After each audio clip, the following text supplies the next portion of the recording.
What is up guys, welcome to my channel. I'm back in my home country, Johannesburg, South Africa. I just came back from Cape Town. I did a couple of shoots with the DJI Spark and I thought I might as well do a review of the Spark after owning it for more than 6 months. Stay tuned.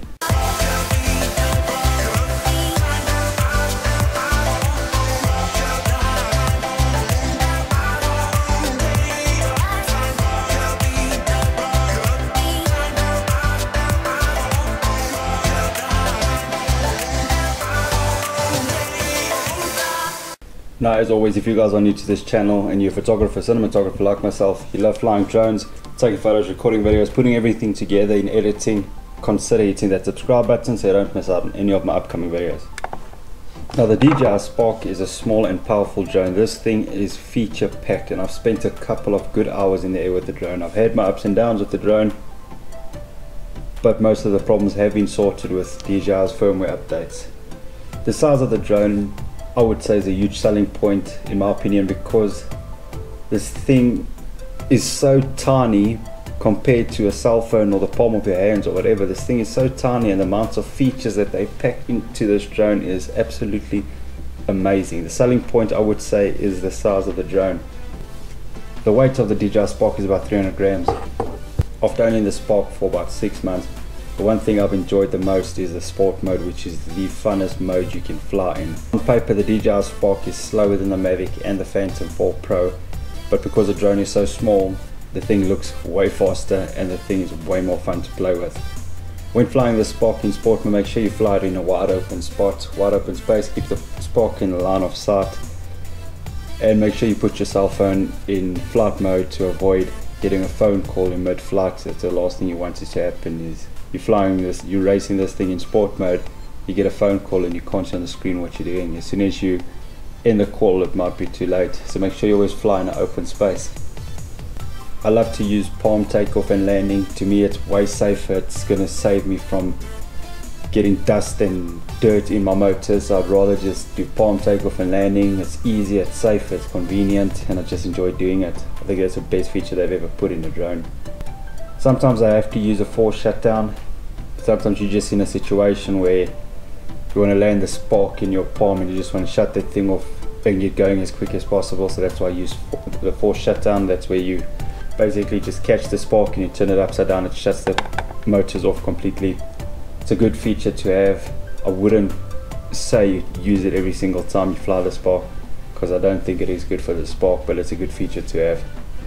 One great thing about the DJI Spark, because the drone is so small, if you're high enough up in the air, this thing's not going to be that noticeable when flying over crowds of people, which shouldn't be done, but because the drone is so small, you could get away with flying over crowds of people and nobody's going to notice the Spark is up there.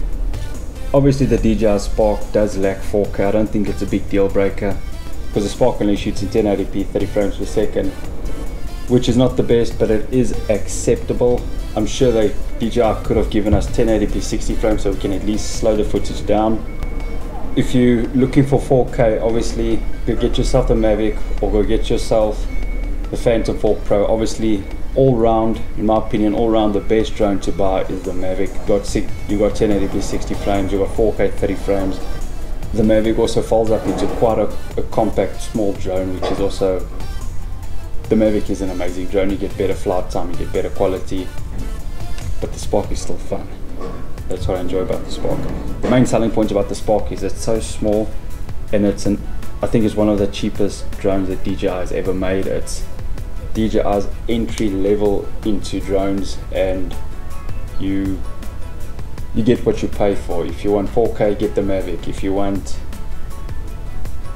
commercial quality videos, get the Phantom 4 Pro. There is one thing that bugs me with the DJI Spark, is the fact that there's no color profiles and that I can't take pictures in a RAW format. I prefer RAW format because I have a lot of flexibility in post, and the fact that I can't take RAW photos with this little guy does bug me. It is kind of a deal breaker to me, but it's not the end of the world. I suppose 4K JPEG images will have to do. The DJI Spark isn't made for professional filmmaking or commercial use. The DJI Spark is more a hobby drone and kind of a tool for YouTube videos. The reason I say tool for YouTube videos is because if you're a YouTuber and you do vlogging or cinematography on the ground and stuff, the drone's just going to help you get that extra shot up in the air. And because most people watch YouTube on a smartphone or laptop, they're not really going to be able to judge a 1080p quality because it's going to look good. The 1080p 30 frames I've got out of the DJI Spark, I'm quite impressed. I think it is very impressive for such a small drone. Obviously it doesn't have the 4K, it doesn't have 1080p 60 frames, but biggest comp choosers, if you want it, buy the Mavic. Spark has a limited flight time of 13 minutes. That's being completely honest. I haven't seen my Spark go past 13 minutes. I haven't been that lucky. 13 minutes is the max, and don't expect to get more than 10 minutes when flying in sport mode. Sport mode will drain your battery. When you buy the Fly More combo, you get 2 batteries, which does help. It'll average you about, let's say, max 25 minutes of flight time.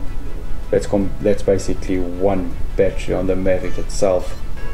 What I've done is I've bought the Fly More combo and I went out and got myself an extra battery, so I've got 3 batteries, and I'm planning to get a 4th battery. I do use up all my batteries in one go when I do a shoot, depending on how the weather conditions are, because I don't want to put this guy under so much stress with all 3 batteries in direct sunlight. Now the DJI Spark's selling point was a whole gesture gimmick that you can buy the DJI Spark, only the DJI Spark, and 1 battery, and you can palm launch it through gesture controls. I think that's a gimmick. I don't use gesture controls at all. I think it's such a huge gimmick, but that was the big selling point about the DJI Spark. But if you buy the Fly More combo, you actually get the controller, which is a must. It basically unlocks greater distance, greater connection, and more control just using the controllers. If you buy the Fly More combo and you get the controller turns the Spark from a selfie drone to a drone, if you know what I mean. Now some people have mentioned that their DJI Spark batteries have ejected in mid-flight, which I've actually seen happen. It hasn't happened to me before, and I've actually created a solution for myself to prevent it from happening in the future. I'll put a link in the description down below of that video. It's just 2 Velcro strips with double-sided tape on each side. That's all it is. It's such a cheap and easy method. It's just going to give me peace of mind when I Spark's up in the air. When it comes to transporting the Spark, I use a bigger hard shell case. The case is completely oversized for the DJI Spark. It's way too big for the DJI Spark, but it is meant for the DJI Spark. The case is mainly meant to hold the DJI goggles or any other FPV goggles, but I use the big case for all my extra Spark accessories, which I have a lot. I sometimes shove all my GoPro accessories in there as well, and it just keeps my Spark safe. I can fit 4 batteries in the hard shell case, and the thing is completely waterproof. And to me, that was the best investment in terms of looking after my Spark. And if I'm not going to use a Spark for a week or 2 weeks, I can shove it in the case, shove it in my cupboard, and it's not going to get damaged. But anyway, if you guys enjoyed this video, give it a thumbs up, leave a comment down below, tell me about your thoughts on the Spark. As always, if you've been eyeing out the red subscribe in the bottom right corner, you might as well smash it, or you can smash my face in the top left corner, or view any of my other videos around my face. I'll see you guys in the next one.